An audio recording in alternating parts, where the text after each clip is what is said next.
भारत माता की। भारत माता की। आप सबको राम राम।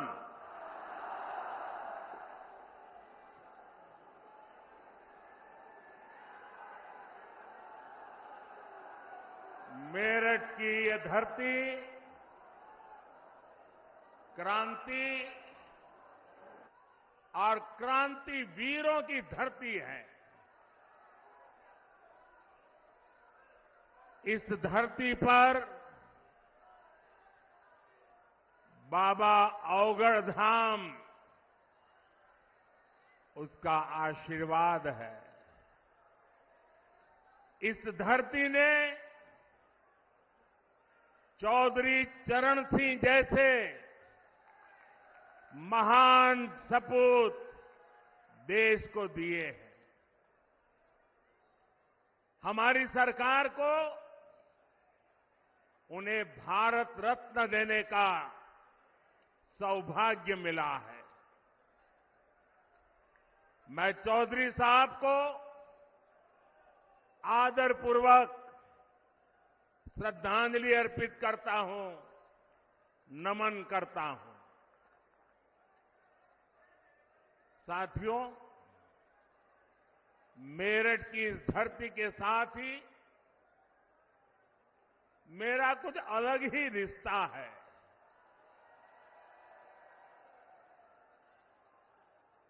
आपको याद होगा 2014 में और 2019 में मैंने अपने चुनाव अभियान की शुरुआत यहीं मेरठ से की थी।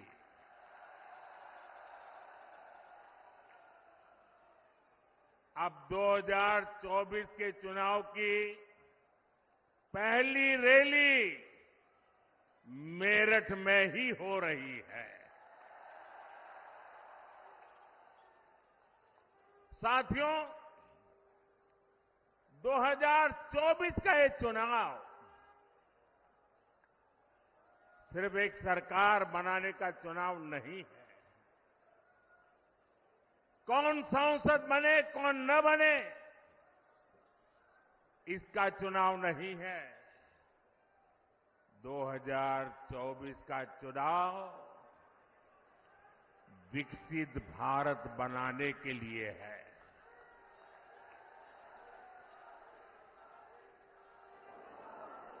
दो 2024 का जनादेश भारत को दुनिया की तीसरी सबसे बड़ी आर्थिक महाशक्ति बनाएगा।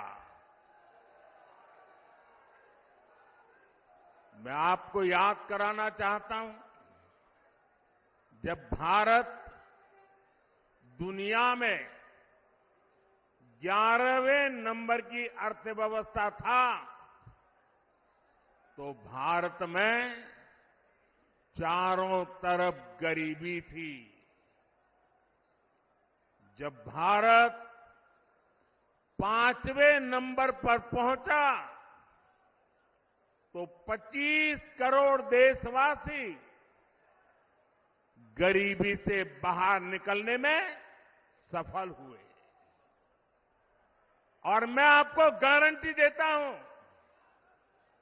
जब भारत दुनिया में नंबर 3 पर पहुंचेगा तो देश में गरीबी तो दूर होगी ही, लेकिन साथ साथ एक सामर्थ्यवान, सशक्त मध्यम वर्ग देश को नई ऊर्जा देता होगा। और इसलिए आज पूरा देश कह रहा है, तीसरी बार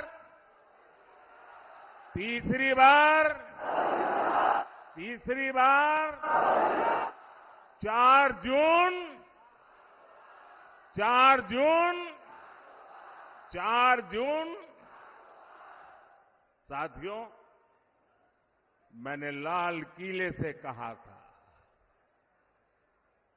यही समय है, सही समय है। भारत का समय आ गया है। भारत चल पड़ा है। आज भारत में तेजी से आधुनिक इंफ्रास्ट्रक्चर बन रहा है। आज भारत इंफ्रास्ट्रक्चर के निर्माण पर अभूतपूर्व निवेश कर रहा है।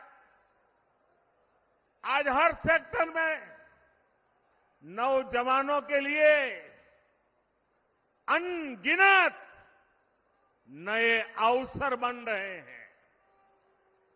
आज देश की नारी शक्ति नए संकल्पों के साथ आगे आ रही है। आज भारत की साख दुनिया भर में, भारत की साख नई ऊंचाई पर है। इतना ही नहीं, पूरी दुनिया भारत को भरोसे से देख रही है।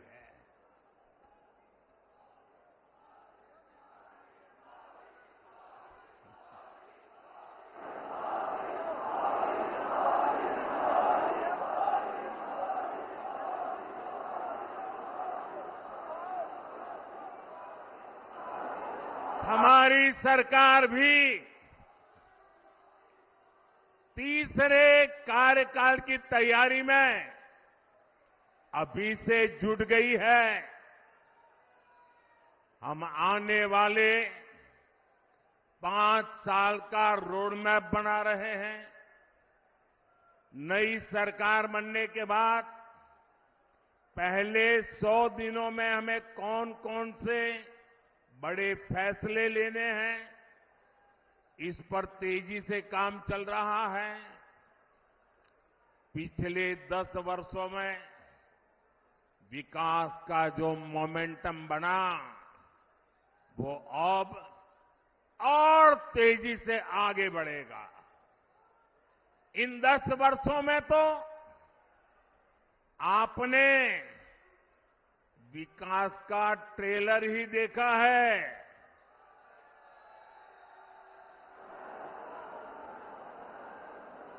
अभी तो हमें देश को बहुत आगे लेकर जाना है। भाइयों और बहनों, मोदी को आज की पीढ़ी के साथ ही आने वाली पीढ़ियों की भी चिंता है। देश की आने वाली पीढ़ियों को पुरानी चुनौतियों में अपनी ऊर्जा ना खपानी पड़े, मैं इसके लिए भी काम कर रहा हूं। एनडीए सरकार के 10 साल का रिपोर्ट कार्ड आपके सामने है। इन 10 सालों में ऐसे अनेक काम हुए हैं जिनको पहले असंभव मान लिया गया था। अब आप देखिए, अयोध्या में रामलला का भव्य मंदिर बनेगा। ये लोगों को असंभव लगता था, लेकिन राम मंदिर भी बना है और हर रोज वहां लाखों लोग दर्शन के लिए भी जा रहे हैं। और आपने देखा है, ब्रज में कान्हा और राधा तो हर बार की तरह होली खेले ही। इस बार अवध में रामलला ने भी खूब होली खेली।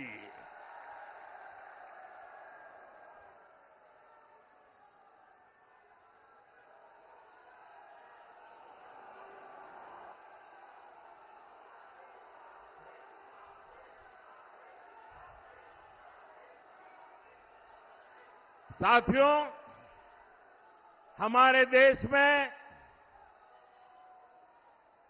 हमारी सेना को वन रैंक वन पेंशन को लेकर भी पहले कितने वायदे किए गए थे। कभी देश में वन रैंक वन पेंशन लागू होगा, ये हमारे सेना के जवानों ने आशा छोड़ दी थी। ये भी असंभव लगता था, लेकिन हमने न सिर्फ वन रैंक वन पेंशन लागू किया, बल्कि हमारे देश की सीमाओं की रक्षा करने वाले पूर्व सैनिकों को उनके हक का 1,00,000 करोड़ रुपए से ज्यादा दिया। साथियों, 3 तलाक के विरुद्ध एक सख्त कानून भी लोगों को असंभव लगता था। आज 3 तलाक के खिलाफ न सिर्फ कानून बन चुका है, बल्कि ये हजारों मुस्लिम बहनों की जिंदगी भी बचा रहा है। लोकसभा और विधानसभाओं में महिलाओं को आरक्षण भी पहले असंभव लगता था, लेकिन नारी शक्ति वंदन अधिनियम आज सच्चाई बन चुका है। साथियों, जम्मू कश्मीर में आर्टिकल 370 कभी हटेगा, ये भी लोगों को असंभव लगता था, लेकिन आर्टिकल 370 भी हटा है और जम्मू कश्मीर का तेज विकास भी हो रहा है। और इसलिए आज लोग बीजेपी के 370 सीटों का आशीर्वाद भी दे रहे हैं। साथियों, ये मोदी गरीबी से तपकर आज यहां पहुंचा है और इसलिए हर गरीब का दुख, हर गरीब की पीड़ा, हर गरीब की तकलीफ मोदी भली भांति समझता है। और इसलिए हमने गरीब की हर चिंता को दूर करने के लिए योजनाएं बनाई। गरीब को इलाज की चिंता न हो, इसलिए हमने 5 लाख रुपए तक के मुफ्त इलाज वाली आयुष्मान योजना बनाई। गरीब को राशन की चिंता न हो, इसलिए हमारी सरकार 80 करोड़ जरूरतमंदों को मुफ्त राशन दे रही है। जिसको किसी ने नहीं पूछा, उसको मोदी ने पूजा है।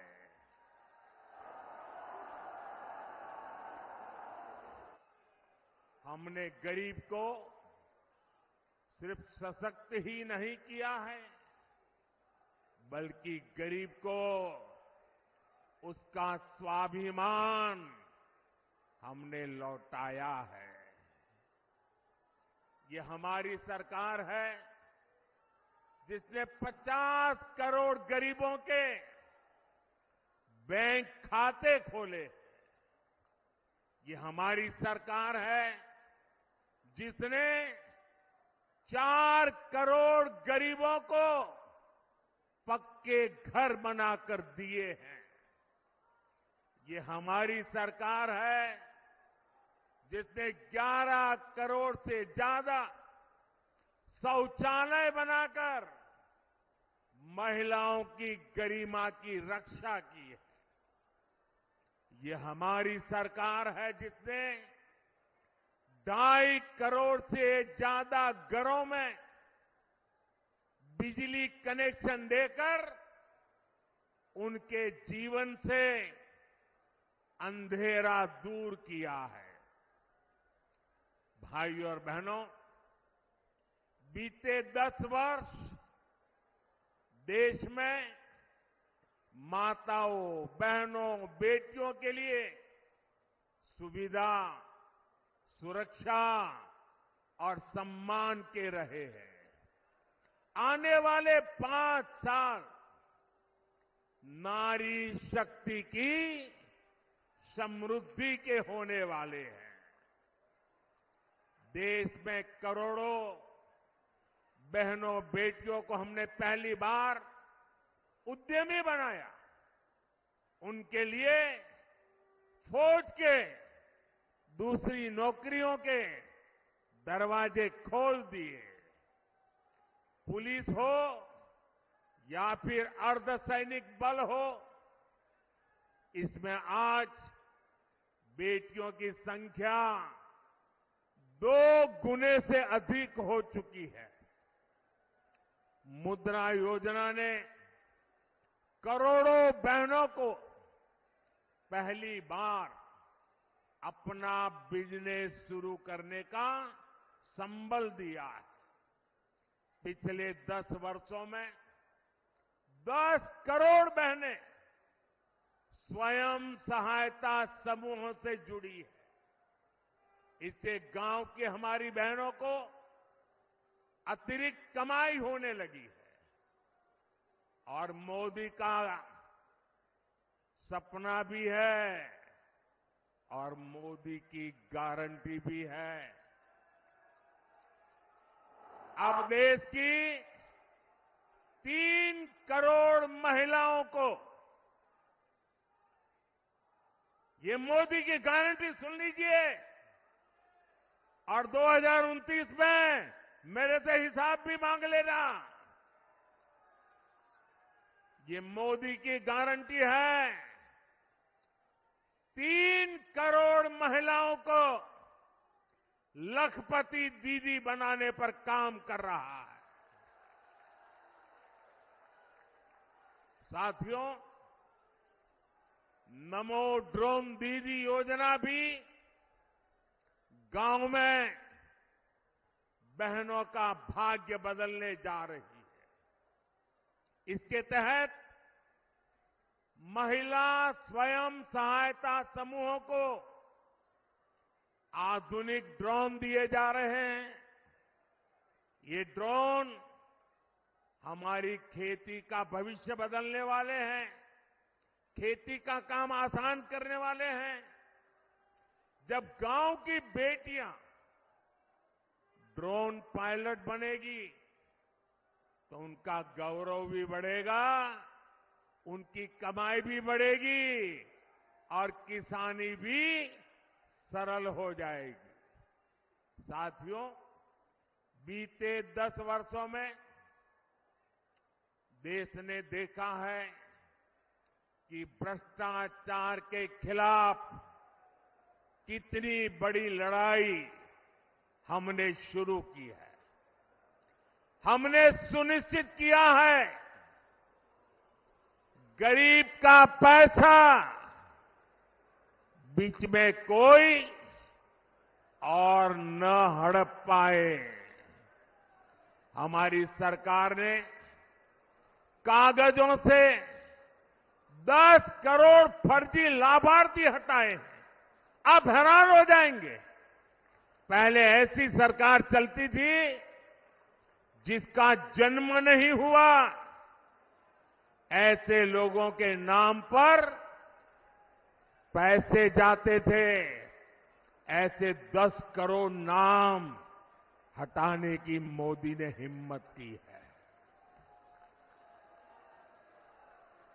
और ऐसा करके हमने आपके देशवासियों के 3.25 लाख करोड़ रुपए गलत हाथों में जाने से बचाए हैं। लेकिन भाई और बहनों, मैं भ्रष्टाचार पर कार्रवाई कर रहा हूं, इससे कुछ लोग बौखला गए हैं।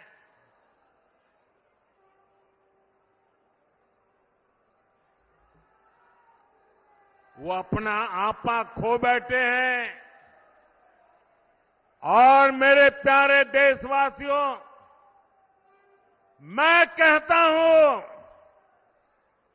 मोदी की गारंटी कहती है, मोदी का मंत्र है, भ्रष्टाचार हटाओ। वो कहते हैं, भ्रष्टाचारी बचाओ। ये चुनाव इन 2 खेमों की लड़ाई है।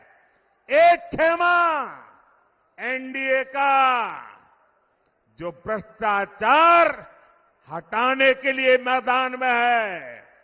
दूसरा वो खेमा जो भ्रष्टाचारियों को बचाने के लिए मैदान में है। फैसला आपको करना है।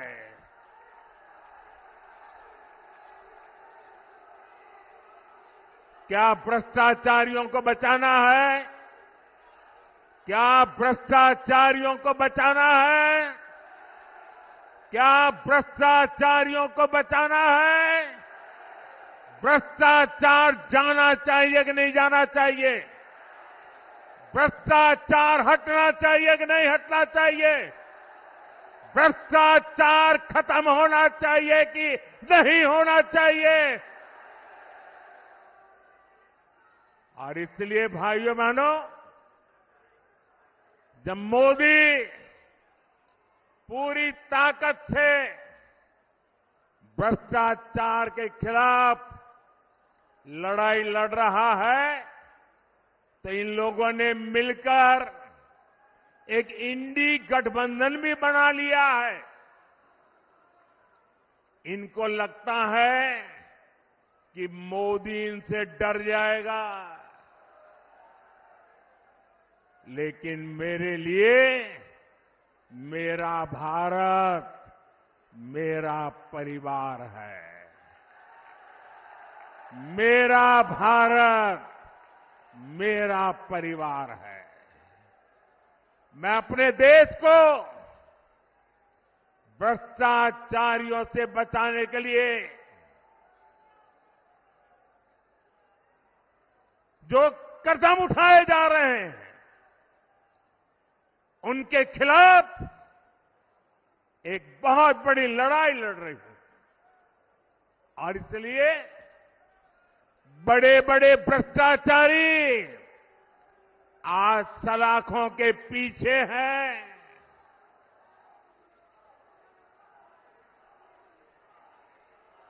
सुप्रीम कोर्ट तक जमानत नहीं मिल रही है।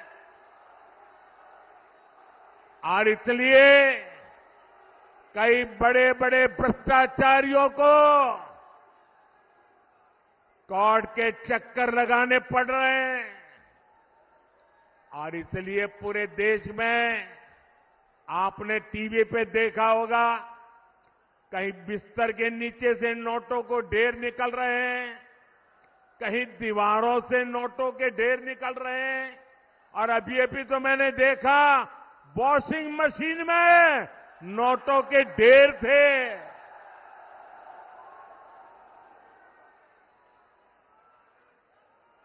साथियों, मैं भ्रष्टाचारियों पर सिर्फ कार्यवाही नहीं कर रहा, लेकिन मेरे देशवासी मेरी बात समझ लीजिए। मेरी गारंटी है,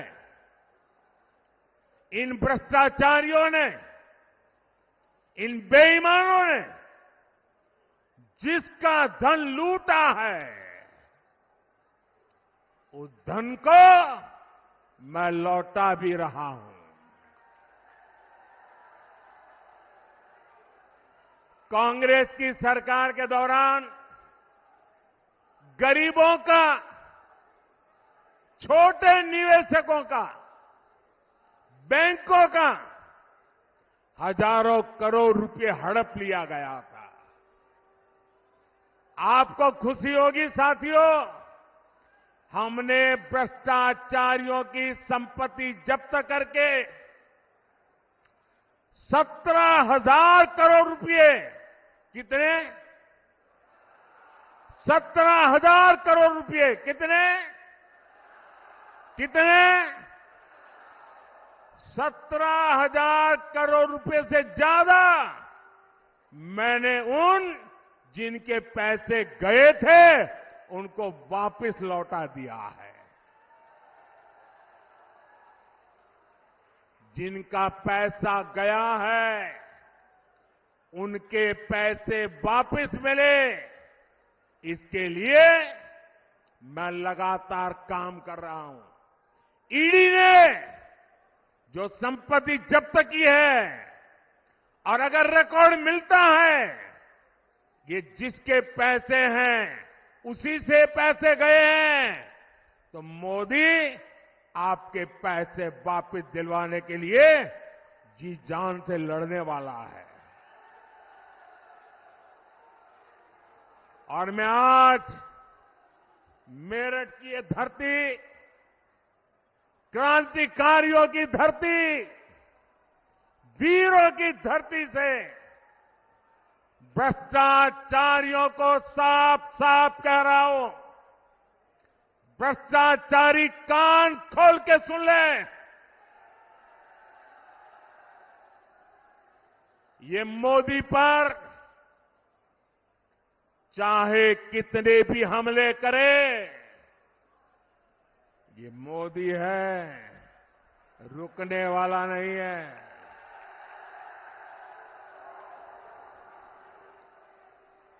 भ्रष्टाचारी चाहे कितना ही बड़ा क्यों ना हो, एक्शन होगा, जरूर होगा।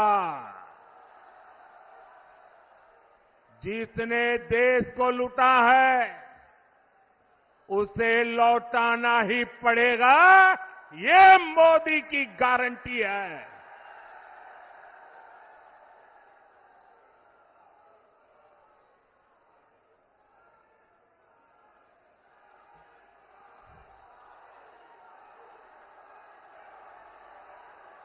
साथियों, मेरठ की इस धरती का देश की अखंडता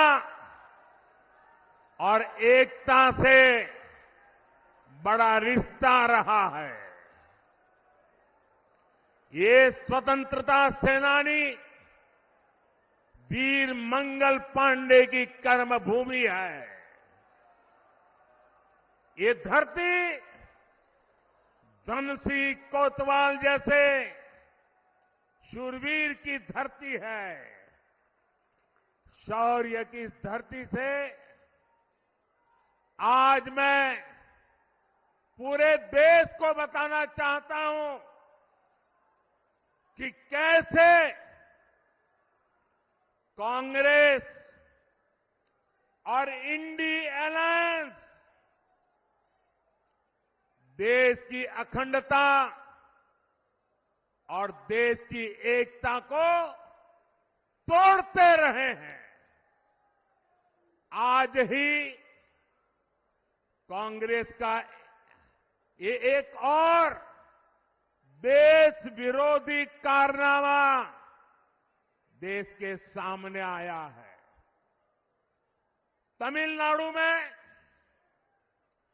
भारत के समुद्री तट से कुछ दूर, कुछ किलोमीटर दूरी पर श्रीलंका और तमिलनाडु के बीच में समुद्र में एक टापू है, एक द्वीप है, कच्चा थीवू, अलग अलग नाम भी लोग बोलते हैं, कच्चा थीवू। ये द्वीप सुरक्षा की दृष्टि से बहुत महत्वपूर्ण है। देश आजाद हुआ तब हमारे पास था और ये हमारे भारत का अभिन्न अंग रहा है। लेकिन कांग्रेस ने 4-5 दशक पहले कह दिया कि ये द्वीप तो गैर जरूरी है, फालतू है, यहां तो कुछ होता ही नहीं है। और ये कहते हुए मां भारती का एक अंग आजाद भारत में ये कांग्रेस के लोगों ने, इंडियन अलायंस के साथियों ने मां भारती का एक अंग काट दिया और भारत से अलग कर दिया। देश कांग्रेस के रवैये की कीमत आज तक चुका रहा है। भारत के मछुआरे मछली पकड़ने के लिए समंदर में जाते हैं, तमिलनाडु के हैं, केरल के हैं, पुडुचेरी के हैं, तेलंगाना के हैं, आंध्र के हैं, इस द्वीप की तरफ जाते हैं तो इन्हें गिरफ्तार कर लिया जाता है, उनकी बोट को कब्जा कर लिया जाता है। ये कांग्रेस के पाप का परिणाम है कि हमारे मछुआरे आज भी सजा भुगतते चले जा रहे हैं। और कांग्रेस पार्टी इतनी बड़ी उनकी पाप के जब बात आती है तो कांग्रेस की बोलती बंद हो जाती है। डीएमके जैसे दल जो कांग्रेस के साथी हैं, वे भी मुंह पे ताला लगा करके बैठ जाते हैं। आप मुझे बताइए, क्या ऐसा इंडी गठबंधन जिसने मां भारती का टुकड़ा करके दे दिया, क्या ऐसा गठबंधन देश हित में कोई फैसला ले सकता है क्या? देश का भला कर सकता है क्या? देश को एक रख सकता है क्या? साथियों, इंडी गठबंधन वाले ना देश के जवानों का हित सोच सकते हैं, ना ही देश के किसानों का हित सोच सकते हैं, ना ही देश के मछुआरों का हित सोच सकते हैं। किसानों से नफरत करने वाले इंडी गठबंधन ने चौधरी चरण सिंह जी को भी उचित सम्मान नहीं दिया। जब चौधरी साहब को भारत रत्न पर संसद में चर्चा हो रही थी, तब इंडी गठबंधन ने पार्लियामेंट के अंदर जो किया वो पूरे देश ने देखा है। जब हमारे छोटे भाई जयंत चौधरी संसद में चौधरी चरण सिंह जी के भारत रत्न के सम्मान को लेकर के बोलने के लिए खड़े हुए तो उनकी आवाज को रोकने की कोशिश की गई। भाई जयंत चौधरी को अपमानित करने का प्रयास किया गया। कांग्रेस और सपा को देश के किसान इस क्षेत्र के लोगों की घर घर जाकर के माफी मांगनी चाहिए। और यहां का एक नागरिक कभी भी कांग्रेस, सपा जैसे उनके साथियों को कभी भी माफ नहीं कर सकते। साथियों, चौधरी साहब ने अपना जीवन किसानों की समृद्धि के लिए समर्पित किया था। हमारी सरकार भी किसानों के कल्याण को सर्वोच्च प्राथमिकता देते हुए काम कर रही है। यहां तो इतनी बड़ी अनाज मंडी है, यहां की गुड़ की मंडी सारे देश में जानी जाती है। आप भूले नहीं होंगे कि कैसे आप गन्ना किसानों को परेशान किया गया। गन्ना किसानों के हजारों करोड़ रुपए बकाया होना सामान्य बात हो गई थी। चीनी मिलों को धड़ाधड़ बंद किया जा रहा था, कोड़ियों के भाव बेचा जाता था। मोदी ने किसानों के साथ हो रही ये सारी हेराफेरी बंद करा दी है। साथियों, हम गन्ने की खेती को चीनी और गुड़ तक सीमित नहीं रखना चाहते। हम देश की हर गन्ना बेल्ट को देश की ऊर्जा बेल्ट भी बनाना चाहते हैं। गन्ने से बनने वाले इथेनॉल से गाड़ियां चले, इसके लिए आज देश भर में काम हो रहा है। 10 वर्ष पहले सिर्फ 40 करोड़ लीटर इथेनॉल बनता था, आज 500 करोड़ लीटर इथेनॉल का उत्पादन हो रहा है। इथेनॉल की खरीद बढ़ने से 10 साल में लगभग 70,000 करोड़ रुपए देश के किसानों को मिले हैं। साथियों, हमारा निरंतर प्रयास है कि किसान की लागत कम और लाभ अधिक हो। इसलिए पीएम किसान सम्मान निधि के जरिए यूपी के किसानों को हजारों करोड़ रुपए की मदद की गई है। 500 करोड़ रुपए तो उससे भी ज्यादा अकेले मेरठ के किसानों को मिले हैं। आज यूरिया की जो बोरी दूसरे देशों में 3,000 रुपए तक में मिलती है, वही बोरी हम किसानों को सिर्फ 300 रुपए में भी 300 से भी कम कीमत में दे रहे हैं। आप सभी किसानों की भंडारण की समस्या को दूर करने के लिए भी बीजेपी सरकार ने बड़ा कदम उठाया है। हमने दुनिया की सबसे बड़ी भंडारण योजना की शुरुआत की है। इसके तहत देश में 2 लाख से ज्यादा गोदाम बनाए जा रहे हैं। हमारी सरकार मिलेट्स श्री अन्न के लिए जो अभियान चला रही है, उसका भी बड़ा फायदा छोटे किसानों को मिल रहा है। भाइयों और बहनों, एनडीए सरकार आपके पैसे बचे इस दिशा में लगातार काम कर रही है। हमने कम बिजली से ज्यादा रोशनी देने वाले एलईडी बल्ब की योजना बनाई।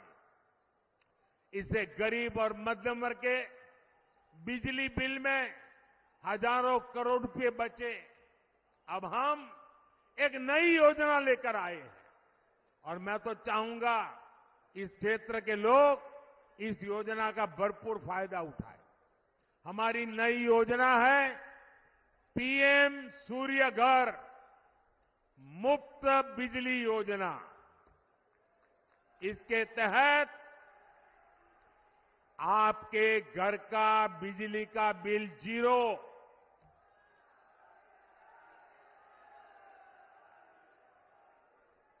फ्री बिजली हर परिवार को मिलेगी। इस योजना, अब योजना क्या है?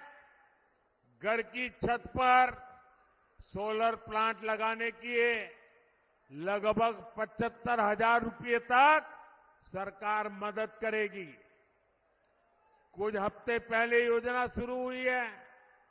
अब तक 1 करोड़ लोग जुड़ चुके हैं और मैं वादा करता हूं, चुनाव समाप्त होने के बाद सरकार बनते ही मैं इस काम को और तेज करने वाला हूं, ताकि आपका बिजली का बिल 0 हो जाए। साथियों, ये भाजपा सरकार है जो इस पूरे क्षेत्र में विकास को नई ऊंचाई पर ले जा रहा है। देश का पहला नमो भारत ट्रेन कॉरिडोर दिल्ली से मेरठ तक बना है। आज मेरठ जिले से होकर 3 अलग अलग एक्सप्रेसवे गुजर रहे हैं। मेरठ मेट्रो पर भी तेजी से काम चल रहा है। हमारा मेरठ फ्रेट कॉरिडोर से भी कनेक्टेड है। यहां मेजर ध्यानचंद स्पोर्ट्स यूनिवर्सिटी बन रही है। मेरठ एक बड़ा एजुकेशन हब भी बन रहा है। जिस प्रकार का इंफ्रास्ट्रक्चर मेरठ में बन रहा है, उससे यहां हर प्रकार के छोटे बड़े उद्योगों का विस्तार होगा। नौजवानों के लिए रोजगार के नए अवसर बनेंगे। साथियों, इस रैली में बीजेपी के कार्यकर्ताओं ने, आरएलडी के कार्यकर्ताओं ने, एनडीए के हमारे सभी साथी दलों ने भारी मेहनत की है। एनडीए ने इस क्षेत्र में बहुत मजबूत उम्मीदवार खड़े किए हैं। हमारे अरुण गोविल जी, राजकुमार सांगवान जी, संजीव बालियान जी, भाई चंदन जी, प्रदीप चौधरी जी, हमारे इन साथियों को भारी मतों से विजयी बनाने के लिए मैं आप सबसे प्रार्थना करने आया हूं। और इसलिए बैठ सकते हैं। इसलिए 19 अप्रैल और 26 अप्रैल को आप गर्मी कितनी क्यों न हो, वोट डालने के लिए जरूर निकलना है। वोट डालेंगे ना? और ऐसे भी डलवाएंगे ना? घर घर जाएंगे ना? आपका वोट विकसित भारत के लिए होगा। आपका वोट देश हित में और बड़े निर्णय के लिए होगा। और इसलिए आप मेरे साथ बोलिए, आप सब मेरे साथ बोलिए, विकसित भारत के लिए 400 पार, विकसित भारत के लिए, विकसित भारत के लिए, गरीबी से मुक्ति के लिए, गरीबी से मुक्ति के लिए, युवाओं को नए अवसर के लिए, युवाओं के नए अवसर के लिए, नारी सशक्तिकरण के लिए, नारी सशक्तिकरण के लिए, किसानों की समृद्धि के लिए, भ्रष्टाचारियों को जेल भेजने के लिए। साथियों, आप मेरा एक काम करेंगे? करेंगे? ऐसे नहीं, हाथ ऊपर करके बताइए। मेरा एक काम करेंगे? ये मेरा पर्सनल काम है, करेंगे? चुनाव वाला काम नहीं है, करेंगे? पक्का करेंगे? मेरा काम बहुत छोटा सा है। आप घर घर जाना और हर घर जाकर के कहना, हमारे मोदी जी मेरठ आए थे और मोदी जी ने आपको प्रणाम भेजा है। मेरा प्रणाम घर वगैरह पहुंचा दीजिए। मेरे साथ बोलिए, भारत माता की, भारत माता की, भारत माता की, भारत माता की। बहुत बहुत धन्यवाद।